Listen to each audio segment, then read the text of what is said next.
The Arab Spring doesn't seem to get a lot of coverage these days. I wonder why. Well, the parties and the governments that were all behind it in the West, I think they're looking at what the monster that they've created and they're thinking, oh dear, we'll just walk away from that one.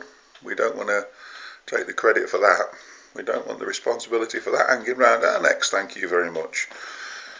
Yeah, we'll have a little distraction in the Euro. Arab Spring. Egypt at the moment. Bit of a problem there with law and order. For the last couple of years, the authorities have been urging the people of Egypt to take the law into their own hands. The mind boggles. There's an incident in the press at the moment, and you don't need to look too far down the search engines if you put in certain search terms to find that there's plenty more cases.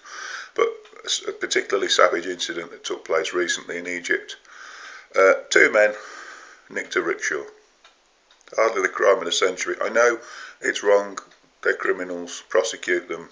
Yeah, great, go for it. What happened? They were caught by a mob who stripped them, hung them upside down by their feet from a market stall and beat them to death. That's what happens when the government calls for the people to become their own vigilante force. This is what happens in the Arab Spring. All across the countries where the Arab Spring has propagated, there are stories of beatings, of killings, of disappearings.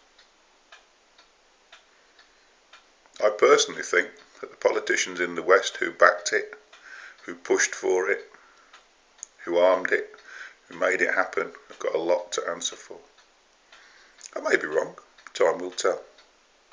But I do look at things like this and think, were the people of Egypt any worse off before?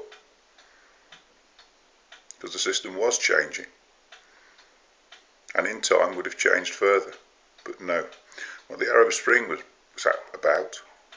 about taking changes that were going to happen over time and making them all happen right now, so that the politicians in the West that were backing these changes, these reforms, could in their lifetime take the credit.